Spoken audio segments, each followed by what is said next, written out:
अब गिरे संग के शीशों की हो बारिश फ़ाखिर, अब कफन ओढ़ लिया है कोई अफसोस नहीं। आफ्ताब इकबाल साहब की तरफ। आफ्ताब इकबाल साहब, मैंने आपका वीडियो देखा सारा। आपने एक वीडियो बनाया था परिजात के हवाले से, लख दी लानत। कश्मीर गए थे, कलियाल होटल में ठहरे थे, हर एयरपोर्ट पे, कब्रिस्तान में, हॉस्पिटल के अंदर, लारी अड्डे में कहीं चला जाऊँ ना, कोई ना कोई आगे एक फांस, एक सुई चुभोता है मेरे दिल के अंदर। और मुझे आगे कहता है यार वो आफ्ताब साहब कह रहे थे वो आपने उनको शेर ठीक नहीं करवाया, आप तो शायर हैं। और भाई मैं एक्टर हाँ, मेरा काम है शेर ठीक कराना, मेरा काम है डायलॉग्स को ठीक करवाना। आपने दिल आज़ारी करने की कोशिश की है, लेकिन चूँकि मैं बड़ा ढीठ आदमी हूँ, मेरी दिल आज़ारी नहीं हुई और वो ड्रामा इनकम्प्लीट रह गया था मेरा ख्याल। अयूब मीरपुरी, तो मैं एक्टिंग छोड़ चुका हूँ और मैं इस पर नज़र सानी के मूड में भी नहीं हूँ। अस्सलाम वालेकुम मेरे अज़ीज़ों अकारिब, मेरे अज़ीज़ों, मैं हूँ इफ्तिखार रफ़ी, प्यारे पाकिस्तान की सिटी ऑफ लव लाहौर से। और इस वक्त मौजूद हूँ मैं लारस गार्डन में, टॉप ऑफ द रॉक, यानी यहाँ जो पहाड़ी है उसके ऊपर मौजूद हूँ और मेरे पीछे मोर हैं। दोस्तों आज मैं बात करूँगा उस वीडियो पर जो बरतानिया में मुकीम आफ्ताब इकबाल साहब ने बनाई मेरे लिए। और आफ्ताब साहब के वीडियो पर बात करने से पहले मैं शुक्रिया अदा करना चाहूँगा अपने उन तमाम चाहने वालों का जिन्होंने मुझे मेरे पेज पर लिखे हुए नंबर के ज़रिए रब्ता किया, अपनी मोहब्बत का इज़हार किया, मवद्दत का इज़हार किया, और उन कमेंट्स का जो मेरे वीडियोस के ऊपर यूट्यूब या फेसबुक पर आए, और उन भाइयों का, बहनों का जिन्होंने वीडियोस भी बना के भेजे, और उन सैकड़ों, मेरे ख्याल 4000 से ज़्यादा मैसेजेस आए मुझे मेरे व्हाट्सएप के ऊपर। मैं आप तमाम का बड़ा शुक्रगुजार हूँ। तो मैंने नहीं सी पता कि तुसी मैंने इतना प्यार करते हो। और उसकी शायद वजह एक ये भी है कि मैं हमेशा जो है वो उस मोड में रहता हूँ कि मैं एक छोटा बंदा हूँ, सबसे कम तरीन हूँ, आप तमाम मुझसे बहुत बेहतर है। तो शायद उस वजह से मैं उस मोहब्बत को नहीं जान सका था जो आप मुझसे इतनी ज़्यादा करते हैं। तो सबसे पहले आपने जो मुझे हौसला दिया, आपने जिस तरह मेरी हिम्मत बंधाई, आपने जिस तरीके से अपने प्यार का इज़हार किया है, अल्लाह ताला आपको, आपके प्यारों को सलामत रखे, आबाद रखे, और इसी तरह इस फ़कीर से जुड़े रहिएगा। अब मैं बात करना चाहूँगा वो जो ट्वीट की गई थी, उसके नीचे जो लोगों ने कमेंट्स किए थे उन पर। अच्छा, वो कमेंट्स पढ़ने, उस पर बात करनी बहुत ज़रूरी है, और इससे आगे भी मैं आपसे कुछ गुजारिश करना चाहूँगा, लेकिन आपको मुझे थोड़ा सा टाइम देना पड़ेगा। एक कमेंट है जी, मैं नाम नहीं लूँगा लोगों का, एक कमेंट है जी, मैं तो इसको बहुत पढ़ा लिखा बंदा समझ रहा था, इसको फॉलो कर रहा था, ये तो ड्रामे से बाहर भी ड्रामे वाली ज़िंदगी में कैद है, लख दी लानत। अब मुझे बताइए कि एक शख्स जो ट्वीट में लिख रहा है वो ये लिख रहा है लख दी लानत, एक मुसलमान को लिख रहा है। अब ज़रा सोचिए कि किस कदर खौफनाक ये बात है। और क्योंकि इन साहब ने, मैं इनका नाम नहीं पढ़ रहा क्योंकि मेरा मकसद हरगिज़ किसी को बेतौकीर करना नहीं है, इज़्ज़त नफ्स पालता हूँ मैं, यहाँ भी पाल रहा हूँ। अब आप मुझे एक बात बताइए कि आपने पूरा वीडियो देखा ही नहीं। मेरा ख्याल था मेरी इस आइडिया को लोग सराहेंगे, जाके वीडियो देखेंगे, वो कहेंगे यार क्या कमाल बात है, एक बंदा बात कर रहा है किसी से मेजर साहब कह के, और 5-7 मिनट के बाद रिवील होता है कि यार वो तो किसी शहीद से बात कर रहा है, उसकी कब्र पे बैठा हुआ है। बीच में से एक क्लिप देखने के बाद ही। अच्छा, मैं ये क्यों कर रहा हूँ मैं आपको ज़रूर बताऊँगा, इसमें आप ही लोगों का फ़ायदा है। और उसके बाद है जी, ओए होए होए होए होए, एक बंदे ने लिखा गाली दे के ये डॉलर कमा रहा है। बहुत शुक्रिया जी आपका, और मैं इनकार भी नहीं कर सकता, वाकई हमें डॉलर्स आते हैं। फिर एक और साहब हैं, अब आप ज़रा गौर कीजिए जिसकी तरफ मैं तवज्जो कराना चाहता हूँ। कहते हैं इससे साबित होता है कि ये आवाम के सामने कितने बेबस हैं और अवामी हिमायत और अवामी हमदर्दी हासिल करने के लिए किस हद तक कोशा हैं। अब ये अदाकारों की खिदमात हासिल कर रहे हैं अवामी हमदर्दी हासिल करने के लिए। बड़ा खौफनाक बात है, मैं इसके ऊपर बात करने आया हूँ। ओए अल्लाह के बंदों, आप क्या समझते हैं हर शख्स बिकाऊ होता है? आप क्या समझते हैं जिनका जिक्र आपने किया वो इतने कमज़ोर है कि मुझ जैसे छोटे से एक एक्टर को, मुझ जैसे एक छोटे से बंदे को इस काम पर लगाएंगे? कहाँ बैठ के सोचते हैं यार आप? खुदा का खौफ करें। इस कदर गलत सोचना, गलत फहमी का शिकार हो जाना आपकी ज़िंदगी में, आपकी ज़हनी सेहत के लिए अच्छा नहीं है। और इस कदर फ्लॉप शो प्लान करेंगे कि जिसका एक क्लिप देखने के बाद आप लोग इतने तप जाएंगे। और मुझे सीधी बात है, ऐसा नहीं लगता कि आपने मेरे उस वीडियो के ऊपर रिएक्शन किया, मुझे तो ऐसा लग रहा है कि आप लोग कुछ गुस्सा निकाल रहे हैं। और वो कहता है ना कि कहना तीनों तो सुनाना नूनू। अब आगे आ जाए जी। एक बंदा लिखता है ज़हनी मरीज़। यार मुझे इस बात का समझ नहीं आता कि ये लोग पहले पाक आर्मी के ख़िलाफ़ थे और अब हमला किया और जीत हुई तो इसके बाद फिर से उसकी तारीफ़ करने लगे। भैया मैं आपका दिल तो चाह रहा है आपका नाम लूँ। मैं कभी पाकिस्तान आर्मी के ख़िलाफ़ नहीं था। मैं प्रो पाकिस्तानी हूँ।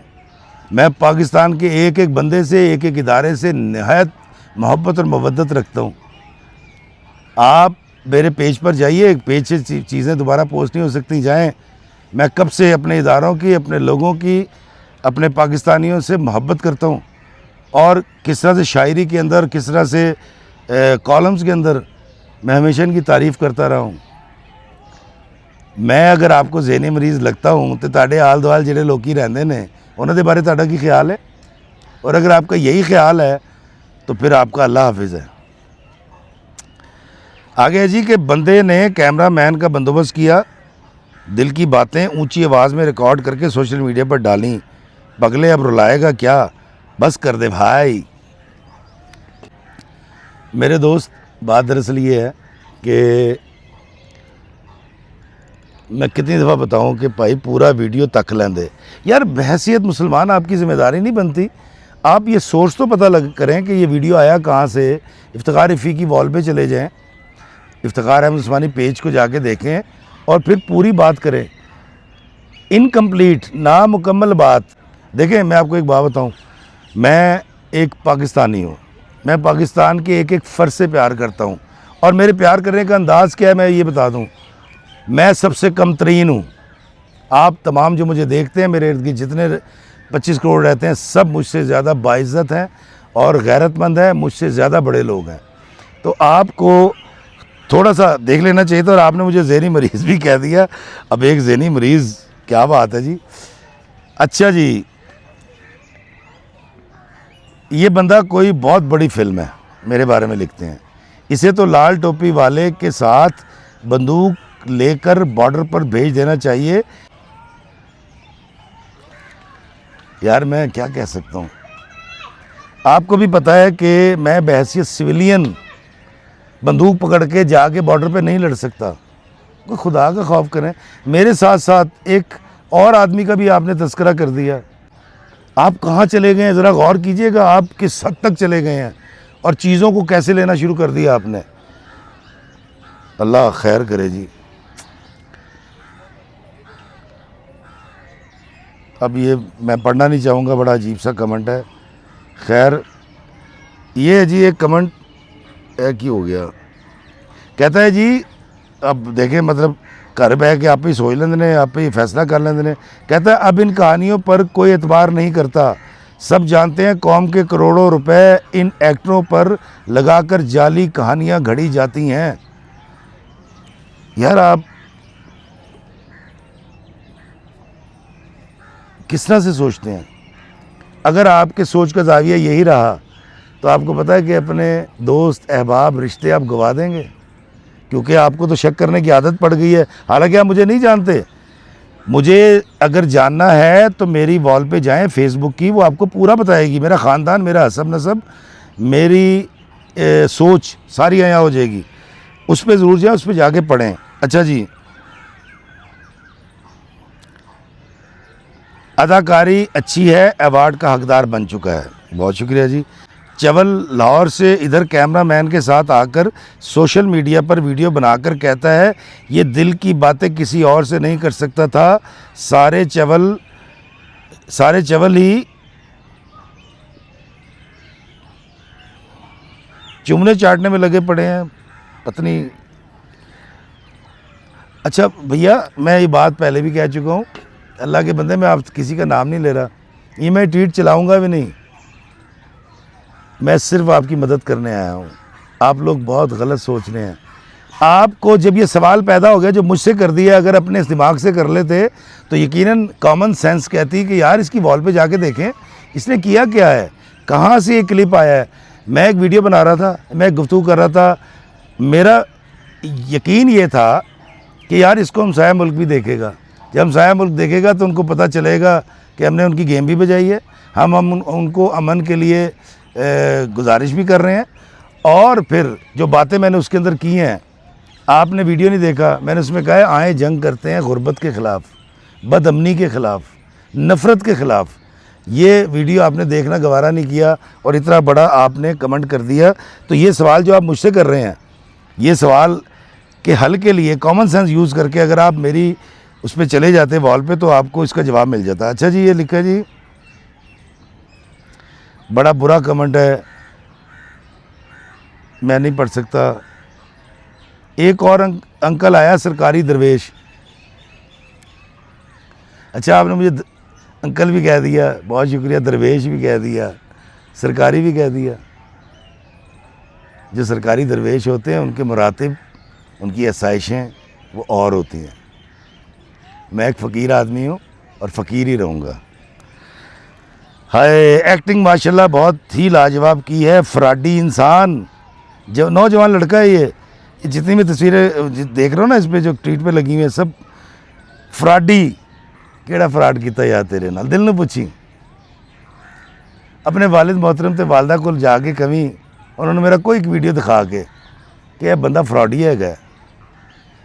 यार आप मुझे फ्रॉडिया कह रहे हैं, मेरे पे इल्ज़ाम लगा रहे हैं। दीन में कितनी सरजिनश है। ये देखें, मोर भी शायद कुछ आपको कह रहे हैं, मुझे बोली नहीं समझ आती, आप ही के बारे में मोर कोई बात कर रहे हैं। खैर,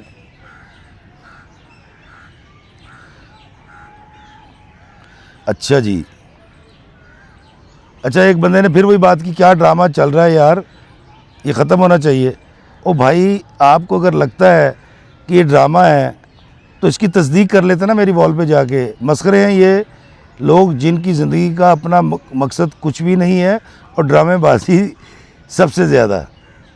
यार वैसे कमाल है। एक क्लिप देखा आपने 45 सेकंड का या 57 सेकंड का क्लिप देख के आपने मेरी ज़िंदगी के 57 साल को ड्रामेबाजी करार दे दिया। पोस्ट ऑफिस वाले बड़ी प्लानिंग के साथ आए हैं, ट्विटर खुला हुआ है, समझ रहे हैं कि ट्विटर को ख़रीद लेंगे और इनकी पॉपुलैरिटी बढ़ जाएगी। ये मैं आखिरी पढ़ता हूँ जी और इसके बाद आगे चलते हैं। तो बहुत सारे ऐसे कमेंट्स हैं। ट्विटर खुला हुआ है तो जिनकी बात कर रहे हैं उन्होंने मुझे हायर किया है कि पॉपुलैरिटी गेन करें। पॉपुलैरिटी ऐसे गेन नहीं होती, पॉपुलैरिटी होती है जब जाके फ़िज़ाओं के ऊपर हिट करते हैं राफेल को और कौम की इज़्ज़त नफ्स को बहाल करते हैं और दुश्मन को मुंह तोड़ जवाब देते हैं। पॉपुलैरिटी उस वक्त बढ़ती है जब आपकी बात कर रहा हूँ, आप उसमें हिस्सेदार हो सकते हैं जब आप इस कौम के बच्चों को साइंसदान बनाएंगे। खुदा का खौफ करें, अगर आप इतने बज़न और इतने गलतफहमी का शिकार लोग हैं तो चलें। ये तो मुल्की हालात तो फिर बेहतरी की तरफ चले जाएंगे। मुल्क में अप्स एंड डाउन्स आते रहते हैं। आपकी अपनी ज़िंदगी में क्या होगा। मैं सिर्फ आज ये बात करने आया हूँ कि अगर मेरे एक पॉजिटिव एफ़र्ट की वजह से एक इतनी बड़ी कंट्रोवर्सी क्रिएट कर सकते हैं आप लोग और उस पर बिला तस्दीक इतने ज़्यादा कमेंट्स कर सकते हैं और मुग़ल्लिज़ात, मैंने गालियाँ पढ़ी नहीं हैं, आपने ऐसी ऐसी गालियाँ दी हैं जड़ियाँ मैं बचपन से सीख लीतियाँ सन क्योंकि मैं लाहौरियाँ कटदा नहीं गा। मैं फिर कहूँगा कि बाबा जी इशफाक साहब कहा करते थे कि हर गल कहने वाली नहीं होंदी, कोई गल्लां रोकन वाली भी होंदियां ने। दोस्तों, मैं आपसे हाथ जोड़कर गुजारिश करूँगा, आप सारे नौजवान हैं, मैंने तस्वीरें देखी हैं आपकी, मत करें ऐसी बातें। इस कदर जज्बाती क्यों हो रहे हैं आप, इस कदर गुस्सा करने की ज़रूरत क्या है। ये तो चीज़ें आपके अंदर मिलिटेंसी पैदा कर देंगी और हम पाकिस्तानी इसको अफोर्ड नहीं कर सकते। देखें, इस मुल्क में कुछ भी हो, लोग आते हैं और आप चाहते हैं कि मैं बात करूं सियासत के ऊपर, मैं बात करूं किसी करप्शन के ऊपर, मैं बात करूं किसी अलमिये के ऊपर। मुझे आप एक बात बताइए, आपने किसी आलिम दीन को एक्टिंग के रमूज़ो औकाफ बताते हुए देखा है? नहीं देखा होगा ना। चलें, आपने किसी सियासतदान को कभी देखा है कि वो सहाफ़त के असूल बता रहा हो? आपने नहीं देखा होगा। आपने कभी देखा है कि कोई शख्स जो इंजीनियर है या डॉक्टर है वो एक्टिंग बता रहा और पढ़ा रहा हो? नहीं देखा होगा आपको। आपने तो कभी किसी टिकटॉकर को सूफ़ीज़म के बारे में गुफ्तगू करते नहीं सुना होगा। उनका जॉनरा नहीं है। तो भाई, मेरा जॉनरा नहीं है, मेरा जॉनरा है acting, drama writing, script writing पे बात करें, अफसाना निगारी पे बात करें, नावल कैसे लिखना है आए मैं आपको मदद करता हूँ, प्रोडक्शन कैसे करनी है बताता हूँ आपको। और सबसे बड़ा जो मेरा मकसद है ज़िंदगी का वो है हज़रत इंसान की खिदमत करना, सूफ़ीज़म। तो मुझे बता दीजिए, आप मेरे वीडियो उठा के देख लें, आपको यकीन कहीं ना कहीं कोई ना कोई सबक मिलेगा, कोई मोहब्बत की बात मिलेगी, कोई माफ़ी दरगुज़र का ज़िक्र मिलेगा। तो आप मुझसे क्यों चाह रहे हैं, जब वो लोग या पाकिस्तान के बड़े बड़े जो बाइल्म लोग हैं वो जब मेरे शोबे पे या मेरे सूफ़ीज़म पे बात नहीं करते, तो मैं उनकी जॉनरा में कैसे बात करूं? और मैं बात करके फंस जाऊँ? मुझे सियासत का नहीं पता, मुझे नहीं पता कि सियासत क्या होती है और कैसे की जाती है। मुझसे तो मेरी बात करें, और मैं क्योंकि बंदा हूँ, मैं बंदों की बात करता हूँ, बंदों के दिलों को मिलाने की कोशिश करता हूँ। तो मैं सिर्फ़ एक गुजारिश करने आया था, और मैं ये यकीन कर चुका हूँ कि कितनी सारी गलत फहमियाँ इसी तरह से अधूरी बात बयान करके पैदा कर दी जाती हैं। सोचिए, हम पाकिस्तानी हैं, सोचिए हम मुसलमान हैं, सोचिए दिल आज़ारी कितना बड़ा गुनाह है। क्या आपके इन ट्वीट्स की वजह से, इसमें आपने गालियाँ दी हैं, किसी भी इंसान को खुशी मैसर आ सकती है? नहीं आ सकती। आपने दिल आज़ारी करने की कोशिश की है, लेकिन चूँकि मैं बड़ा ढीठ आदमी हूँ, मेरी दिल आज़ारी नहीं हुई। मैं आप तमाम को माफ़ करता हूँ, और मैं आप तमाम से गुजारिश करता हूँ कि यार इतनी गलत फहमी का शिकार ना हो। ये हालात तो बदल जाने, लेकिन आपकी जो सोच के ज़ाविये बदलेंगे। सारी ज़िंदगी बीवी से लड़ाई हो सकती है, बीवी पे शक कर सकते हैं, भाई से गलत फहमी का शिकार हो सकते हैं, माँ और बाप के गुस्ताख हो सकते हैं किसी भी गलत फहमी का शिकार हो के। आपका जो काम है आप करें, मेरा जो काम है मेरा मुझे करना चाहिए, और उनका जो काम है उनको करने दें।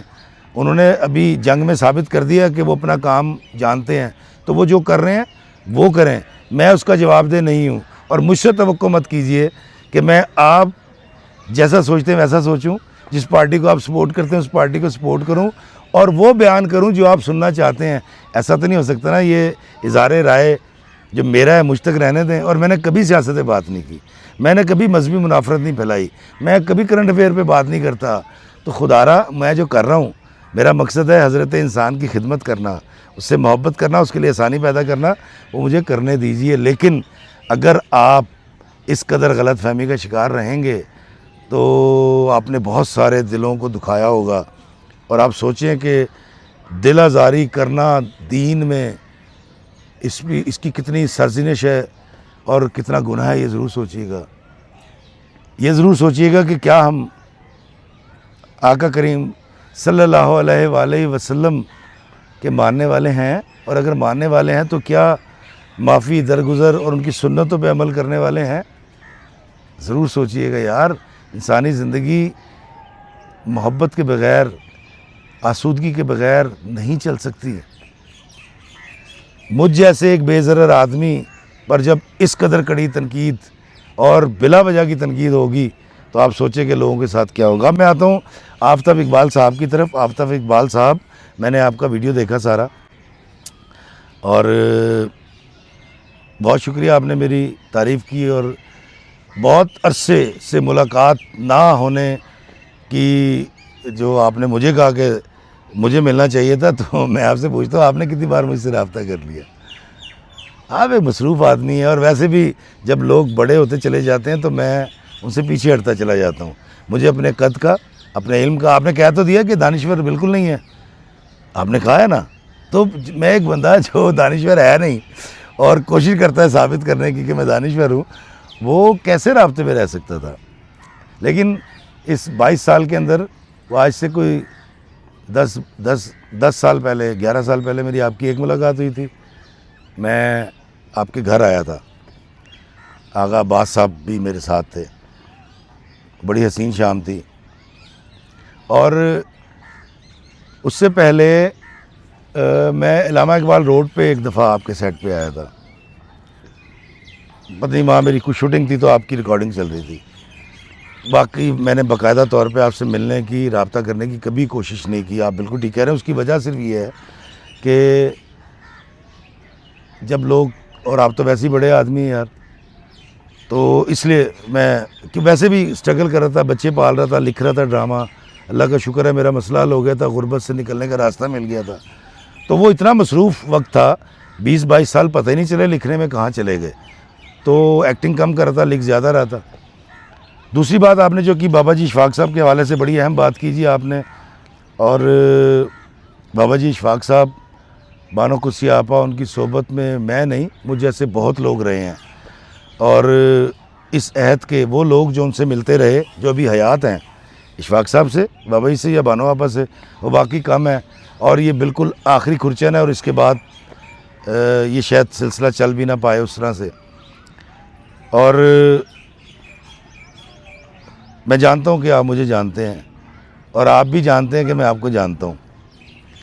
तो उसका भी बेहद शुक्रिया, आपने जिस तरह से मेरे बारे में कहा। लेकिन मैं आपको दोस्तों, मैं आपसे एक बात कर रहा हूँ कि वो लोग जो बाबा जी इशफाक साहब की वजह से मुझसे मोहब्बत करते हैं, यकीनन बहुत सारे हैं, लातादाद हैं, उनको चाहिए कि उनके जो साहबजादे हैं असीर अहमद ख़ान साहब, उनसे रब्ता करें। बाबा जी इशफाक साहब और बानो आपा के जो रूहानी जानशीन है वो हैं, मैं तो नहीं हूँ।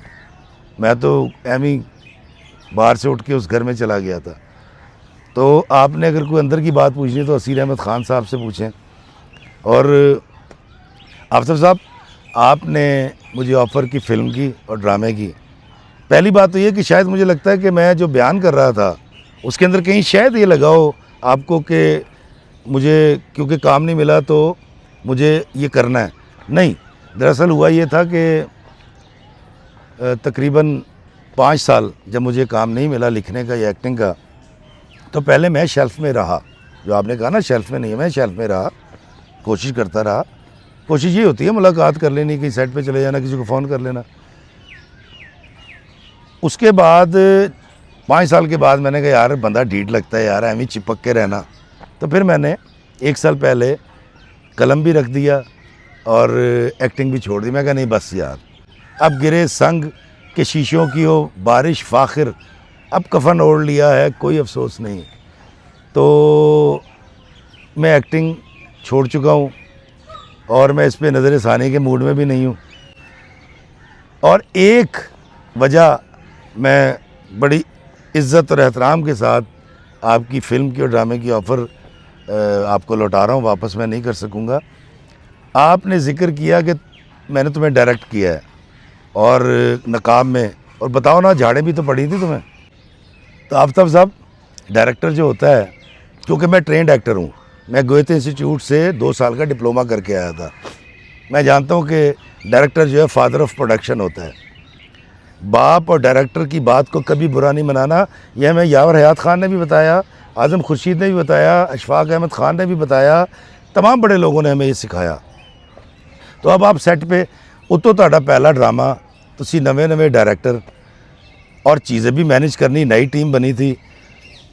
तो उस सेट के ऊपर नकाब के सिर्फ मुझे झाड़े नहीं पड़ती थी आपसे, असद मलिक के अलावा सबको झाड़े पड़ती थी। असद मलिक जो हमारे एक्टर हैं, असद भाई के अलावा। और उन झाड़ों को मैंने कभी बुरा नहीं बनाया, बल्कि शायद मैंने उससे सीखा होगा, मेरी ज़िंदगी में बड़ी बेहतरी आई होगी उस चीज़ों से। फिर आपका एक और भी ड्रामा था, वो बाहर आने तक 1-2 और भी ड्रामे थे। हम कश्मीर गए थे, कल्याल होटल में ठहरे थे। कल्याल होटल की वो सारी यादें भी मेरे पास हैं, तस्वीरें भी मेरे पास हैं। और वो ड्रामा इनकम्प्लीट रह गया था मेरा ख्याल, अयूब मीरपुरी शायद नाम था। उन साहब का उन्होंने वो किया था। तो नो डाउट नकाब के अंदर बड़ा आला रोल था मेरा। मैं असद मलिक के चेहरे की सर्जरी करता हूँ और फिर बाद में मेरा मर्डर कर दिया जाता है। और जहाँ तक आपने बात की कि अच्छा हाँ, चलें इस बहाने में एक और आपका गिला दूर कर देता हूँ। आपने एक वीडियो बनाया था परीज़ात के हवाले से। परीज़ात के अंदर एक शेर पढ़ा गया जो आपके वालिद मोहतरम का है, और आपका शिकवा ये था कि इफ्तिखार इफ़ी ने उसको दुरुस्त नहीं करवाया। अच्छा, मैं आपको बताता हूँ कि आपके ड्रामे का जिक्र हो गया और आपको पता है मैंने एक बार आपसे ये भी कहा था कि यार आफ्ताब भाई आप इतना गुस्सा क्यों करते हैं। तो आपने कहा कि नहीं यार, ये मुझे सारा काम लेना होता है और चीज़ों को अपनी अपनी जगह करवाना है और ये मेरा स्टाइल भी है, और अगर ये ना करूँ तो ये रिकॉर्डिंग नहीं हो सकती। आपको यकीनन याद होगा। तो वो ठीक है, आपका रवैया है। अब बात दरअसल ये है कि जब आप मुझे झाड़े डाल रहे थे, जिसका आपने तज़किरा किया नकाब के सेट पे, नकाब मेरा 5वां 6ठा ड्रामा था उस वक्त।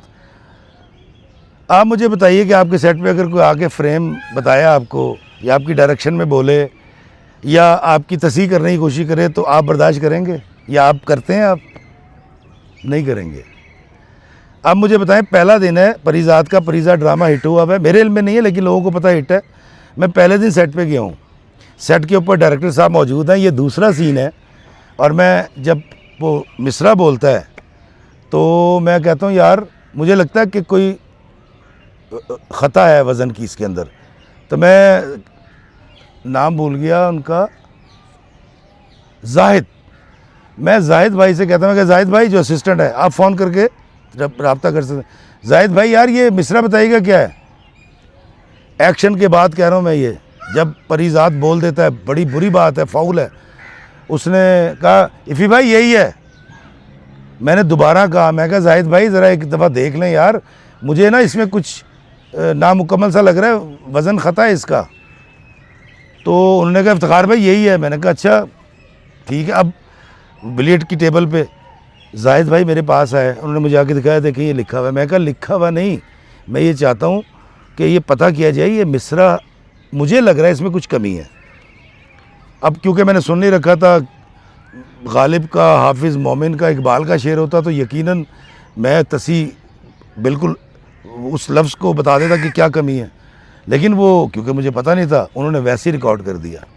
अब मुझे बताएं, ये मैं आज बता रहा हूँ, इससे आगे की भी बात है जो मैं इसलिए नहीं बता रहा कि यार तज़ीक हो सकती है, किसी की तौहीन हो सकती है, कोई बुरा मना सकता है, इससे ज़्यादा हुआ था इसके ऊपर, ये मैं आपको बता दूँ। अब जी वो रिकॉर्डिंग हो गई, उत्थे डायरेक्टर नहीं सी, वहाँ के सेट का आफ्ताब इकबाल मौजूद नहीं था वहाँ, उसकी ज़िम्मेदारी थी कि मेरी ज़िम्मेदारी थी। आपको बताऊँ मैं, आपने ये वीडियो तो बना दिया, मैंने कभी इस पर बात नहीं की, लेकिन आफ्ताब भाई आपको नहीं पता कि हर एयरपोर्ट पे, कब्रिस्तान में, हॉस्पिटल के अंदर, लारी अड्डे में कहीं चला जाऊँ ना कोई आगे एक सुई चुभोता है मेरे दिल के अंदर, और मुझे आगे कहता है यार वो आफ्ताब साहब कह रहे थे वो आपने उनको शेर ठीक नहीं करवाया, आप तो शायर हैं।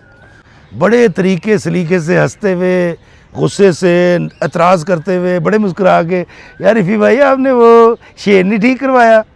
और भाई मैं एक्टर हाँ, मेरा काम है शेर ठीक कराना, मेरा काम है डायलॉग्स को ठीक करवाना। मैंने फिर भी एफ़र्ट की थी। मैं जाहिद का नंबर आपको भेज दूंगा, आपका कहीं से नंबर लेके, तो आप जाहिद से ज़रूर पूछिएगा इस वाक़े को। अच्छा, अब बात दरअसल ये है कि मैंने ये ज़िक्र सिर्फ इतना किया, अभी भी मैं कह रहा हूँ कि मैंने चीज़ें काटी, हालांकि एडिटिंग पे नहीं किया होगा, प्रीव्यू नहीं किया होगा, फाइनल किसी ने नहीं देखा होगा उसको। भाई मेरा तो कसूर नहीं था। वो जो आपने मुझसे बात की, वो मेरे अंदर रोज़ मुझे कोई ना कोई मिल जाता है और आगे कहता है यार वो आपने शेर नहीं ठीक करवाया परीज़ात में, अब तो शायर हैं। अब मैंने कहा चलें मैं ये आपको बता दूं कि यकीनन आपने बड़ी मोहब्बत में वो वीडियो बनाया होगा, और उसकी वजह से मैं किस कदर सफ़र कर रहा था। और मैंने अभी भी आधी बात नहीं बताई कि यार मैं किसी का दिल नहीं दुखाना चाहता, मैं किसी के साथ ज़्यादती नहीं करना चाहता। तो आफ्ताब साहब, मैं बड़े इज़्ज़त और एहतराम के साथ, यकीनन आपने ये ऑफ़र किसी और को की होती तो उसके लिए बड़ी अच्छी होती, और वो शायद बहुत सारे लोग उसको कबूल भी करते। और एक्टर फिल्म नहीं करेगा, ड्रामा नहीं करेगा तो और क्या करेगा। लेकिन मैं दरअसल ये आखिरी बात बता के आपसे इजाज़त चाहूँगा।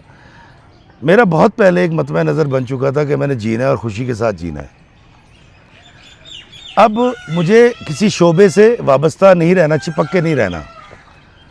तो मैं सिर्फ हलाल कमाता रहूँगा अपने बच्चों के लिए मेहनत के साथ, जो कि अल्लाह ने मुझे रिज़्क़ देना ही देना है। मालिक ने मुझे मेरी माँ के पेट में भी रिज़्क़ दिया था और 24 साल का जब मैं हो गया था तब भी मेरे माँ बाप ने मुझे पाल के बड़ा किया था। मैं लोगों से भी कहता हूँ, मैं आपसे भी गुजारिश करूँगा कि मैंने खुशी के साथ सीटी बजाते हुए, गुनगुनाते हुए, आसानियाँ पैदा करते हुए ज़िंदगी में आगे बढ़ते चले जाना है और मैं बड़ा खुश हूँ। I am very happy. मेरा मकसद एक्टिंग करना या ड्रामा लिखना नहीं है।